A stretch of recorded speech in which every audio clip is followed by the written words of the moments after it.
Ouvintes do programa Lendo Livros Espíritas, da Rádio Fraternidade, a emissora do bem na internet, vamos continuar lendo o capítulo 4 da segunda parte do livro Nas Voragens do Pecado, em que o Espírito Charles intitulou O Anjo das Trevas. No programa passado, tivemos a oportunidade de ver a conversa, o conselho que Monsenhor B. deu a Ruth Carolina, sugerindo a ela que se afastasse da França, que abandonasse o seu plano de vingança, que já muito mal havia ocasionado a todas as criaturas envolvidas, para que ela pudesse realmente buscar e deixar em paz Luís de Narbonne, aquele moço de bons princípios, porém fanático religioso, que, amando de Catarina de Médicis, havia destroçado toda a família de Ruth e Carolina, e que ela, como se lembram, em conluio com Otília de Lavigne, que era noiva do irmão de Ruth e Carolina, também trucidado, aliás, o primeiro trucidado no dia de São Bartolomeu. E as duas, então, por amor àquela criatura, fizeram um pacto de vingança, aonde Ruth e Carolina iria desempenhar o papel principal para que tudo ocorresse. Vários acontecimentos, como se lembram, se deram até que Ruth e Carolina se conseguiu captar o coração de Luís de Narbonne, fazendo com que ele se apaixonasse perdidamente por ela, ao ponto de desposá-la. Estamos observando agora, já nessa parte do livro, que começa a cair o mundo de vingança de Ruth e Carolina. Se lembram que na apresentação da esposa querida que Luís de Narbonne fez à corte da França, um dos participantes da guarda do reinado a reconheceu, pois fora ele quem levara o recado a Carlos Filipe II a pedido de Luís de Narbonne para que ele abandonasse a França e deixasse o solo francês, já que ele não era bem visto pela rainha e pelo clero, em decorrência das suas ideias reformadoras. Considerados, naquela época, os protestantes como huguenotes, Carlos Filipe, firme na sua fé, não abandonou a França, tendo assim toda a sua família trucidado sob o comando de Luís de Narbonne. Ruth e Carolina agora, obedecendo o plano de vingança, estava com ele casado, mas também estava enredado diante das trevas, porque era um plano terrivelmente macabro. Muito bem. Monsenhor parece que conseguiu a Ruth e Carolina a abandonar a França. Coincidentemente, o príncipe Frederico G., que havia sido amigo de infância de Ruth e Carolina, e que, tendo sido ela prometida pelos seus pais em casamento a Frederico, voltava agora da Alemanha para tentar levá-la da França, livrando-a das piores consequências por tudo que ela vem engendrado para vingar-se de Luís de Narbonne. Parece que ela resolveu fugir. E narra então o espírito Charles. Ficando só, Ruth enxugou bruscamente as lágrimas, murmurando consigo mesma: sim, preciso ver Luís de Narbonne e contemplar o efeito que lhe causará a verdade, ainda que tal coisa me custe a vida. Oh, como eu desejava este momento! Saborear a taça da vingança e dizer-se que foi o próprio Monsenhor que o criou para a minha satisfação. Depois, fechou cuidadosamente a porta. Sua fisionomia seria impenetrável. Ninguém afirmaria se essa angelical menina dissera uma verdade ao confessar a um senhor que amava Luís, ou se cometeria uma perfídia a mais, tirando o melhor partido das circunstâncias, porque aproveitando ensejos oferecidos pelo próprio interlocutor. O certo foi que, indiferente ao perigo que corria, ou certamente dominada por influenciações obsessoras a que fizera jus, através das próprias revoltas ante o infortúnio que desabara sobre os seus passos, ela se aproximou de um belo e pequeno móvel, onde conservava apetrechos de escrita, pegou do papel e traçou uma carta nos seguintes termos. Majestade, escrevia ela para a rainha de Médicis, acabo de descobrir tenebrosa conspiração contra a estabilidade e a grandeza do trono, chefiada por Luís de Narbonne. Tentar-se-á, possivelmente, segundo o que acabo de surpreender, contra a vida de nosso adorável senhor Carlos IX, de hoje a 3 dias exatamente. Estarei aqui no meu posto vigilante, a fim de informar detalhadamente a vossa majestade, e desejando evitar, de qualquer forma, surpresas muito desagradáveis e, quiçá, dolorosas para todos nós, tal como venho prometendo, entregarei a vossa majestade de forma muito discreta e sutil Luís de Narbonne, para receber de vossas mãos de soberana justiceira o castigo merecido, já que as minhas são demasiadamente frágeis para atingir tão alta personagem. Amanhã, até o amanhecer, apontarei e entregarei os seus cúmplices, os quais igualmente se acham tão altamente colocados, que não me atrevo a apontá-los em uma carta, preferindo fazê-lo junto de vós em audiência particular que pedirei. Esteja vossa majestade atenta. O conde de Narbonne irá ao Louvre hoje à noite, me procurando. Chegará a vossa majestade possivelmente, e então a minha rainha saberá como agir.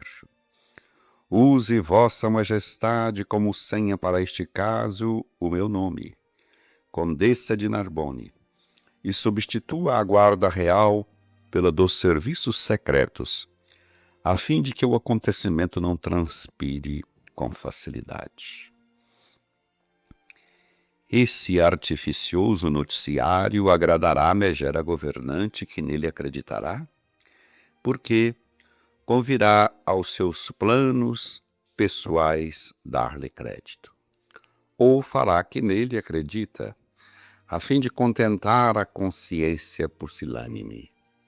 Ao mesmo tempo, fala-á deter-se esperando outras vítimas que supostamente lhe porei nas mãos, enquanto partirei com meu caro Frederico, se Luís me poupar a vida. Monologou a audaciosa intrigante, terminada aquela missiva. Fez vir Camilo, que esperava ordens, entregou-lhe o importante documento devidamente lacrado e ordenou, sem qualquer emoção, entregando-lhe ainda um passe para pronto ingresso nos apartamentos de Catarina. Disse a ele: corre ao Louvre, à residência de Sua Majestade a Rainha Catarina. Um guarda de nossa casa acompanhar-te-á. Aqui tem esta ordem de entrada franca.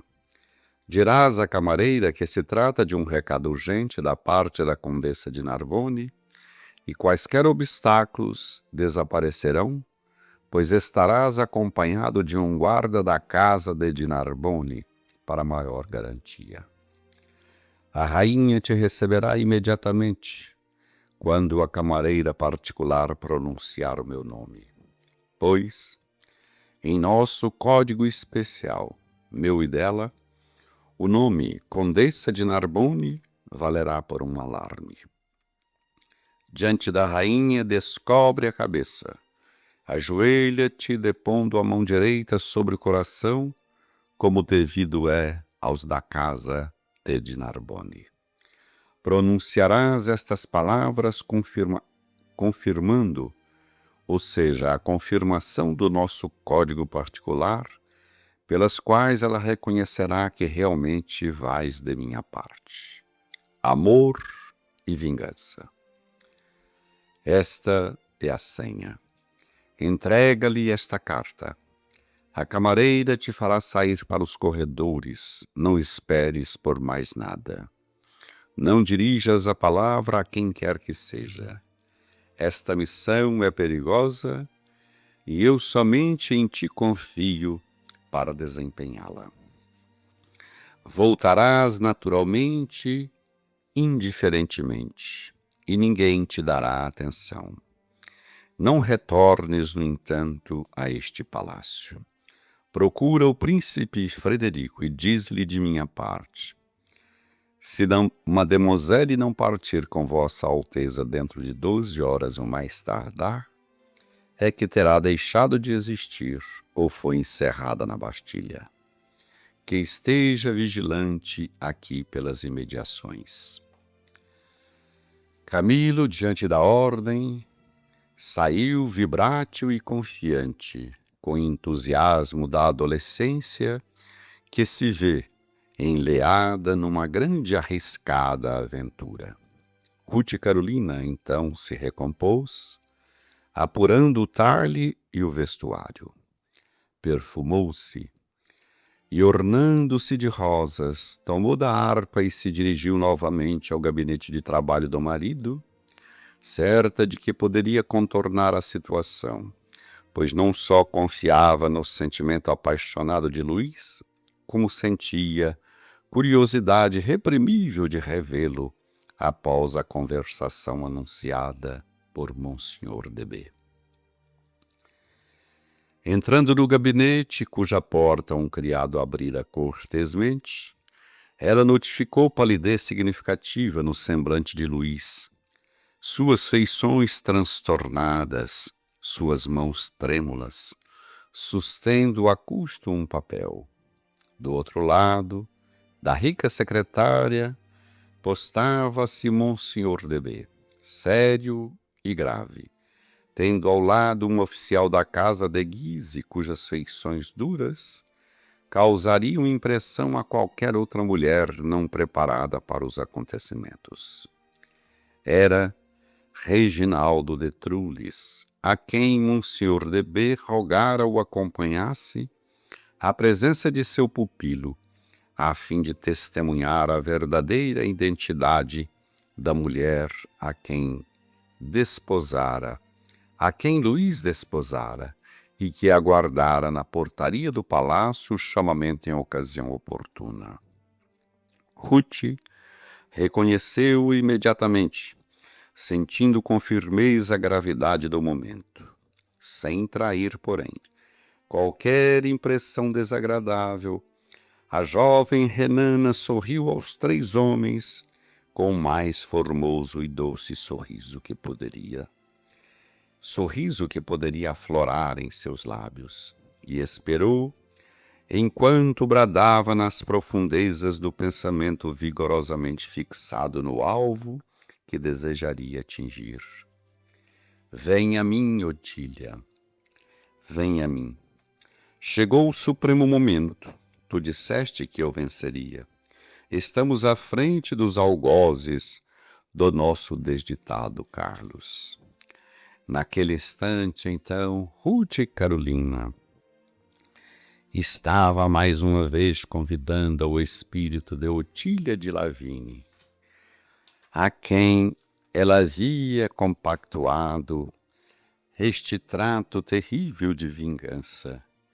E agora, diante de um perigo iminente, onde as forças poderiam lhe faltar, ela convidava o espírito da amiga então desencarnado para vir até ela, e assim, buscar realmente forças para dar cumprimento à vingança da qual ela e a amiga Otília haviam planejado. Ruth Carolina, todos nós lembramos, é aquela pequenina e destemida menina que, vendo todos os seus pais que foram trucidados por Luís de Narbonne, mais uma vez relembrando que, não obstante ser de moço de bons princípios, religioso, era não apenas um religioso comum, mas um religioso fanático, que, em nome da igreja e pensando agradar a Deus, atendendo a ordens de Catarina de Médicis, a rainha mãe de Carlos IX, ele não hesitou em trucidar toda a família de Ruth Carolina, que na época eram considerados huguenotes, ou seja, aqueles que professavam a religião renovadora, que buscava compactar ou enfrentar os princípios clericais, aqueles princípios que eram importantes, nem tanto para a época da humanidade, sim, porque era onde nós aprenderíamos a força da disciplina férrea, a respeitar os princípios religiosos e temer a Deus. Pois Ruth Carolina estava agora a um passo de concluir o seu plano de vindita. O plano agora não era matar Luís de Narbonne, mas era entregá-lo à rainha, para que a rainha, e veremos isso mais nos próximos capítulos, o jogasse na masmorra, o prendesse nas masmorras do palácio, a fim de que ele se definhasse o que aconteceu realmente, preso, sem poder se comunicar com ninguém. Enquanto ela, Ruth Carolina, agora sob a asa protetora de Frederico G, o príncipe que morava na Alemanha, ela pudesse ter vida nova, pelo menos era o que ela esperava. Assim, temos então, na verdade, o fim de um sonho, aquele sonho de Luís de Narbonne, aonde ele buscaria realmente, junto à sua amada, dias venturosos na terra. Mas então, os 3 homens que a esperavam no gabinete fitavam-no em silêncio, porém insistentemente, como que petrificados em sua presença. Não corresponderam ao cumprimento que lhes fora dirigido. Monsenhor revelava um misto de pesar e severidade em seu olhar compassivo. Reginaldo bradava por justiça e represálias, numa atitude odiosa. Monsieur de B acabava de informar o pupilo dos lamentáveis acontecimentos, paternalmente aconselhando-o à separação da esposa, corroborado pelo testemunho do oficial de Guise. Ambos, temerosos de que qualquer delonga nessa resolução fosse fatal àquele que tanto queriam e admiravam. Quanto a Luís de Narbonne, não cremos que um ser que jamais sentiu a dor de uma traição de amor chegue a compreender em toda a sua profunda extensão a expressão intraduzível com que fitava a suposta Otília de Lavigne. Seu aspecto geral era a revelação do assombro dolorido, da decepção cuja amargura ultrapassou a possibilidade humana de ser aceita por um coração que era feliz, porque confiava. Era o pesar que duvida ainda da realidade atroz, arrogando-se o direito de uma suprema esperança. Era o coração ardente das chamas paradisíacas de uma elevada paixão, despenhando-se de um delicioso sonho de venturas para as torrentes geladas de trevas irremediáveis, numa desilusão brutal e ofensiva. E era ainda o pensamento desnorteado, aturdido pelo traumatismo incompreensível da decepção infernal, a interrogar o destino caprichoso. Como pôde tal coisa acontecer comigo? Nenhum daqueles 3 homens sentia forças para romper o silêncio. Um momento augusto para o qual o céu se dilatara, enviando testemunhas invisíveis para presenciá-la.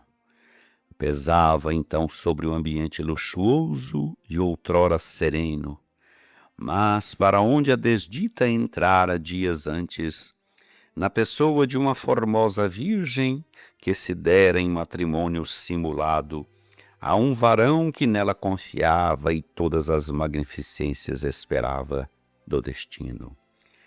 Esquecido de que ao seu encalço o eco dos dias malsinados de São Bartolomeu corria célere, repercutindo em torno dos seus passos numa permanência expiatória que cobriria séculos.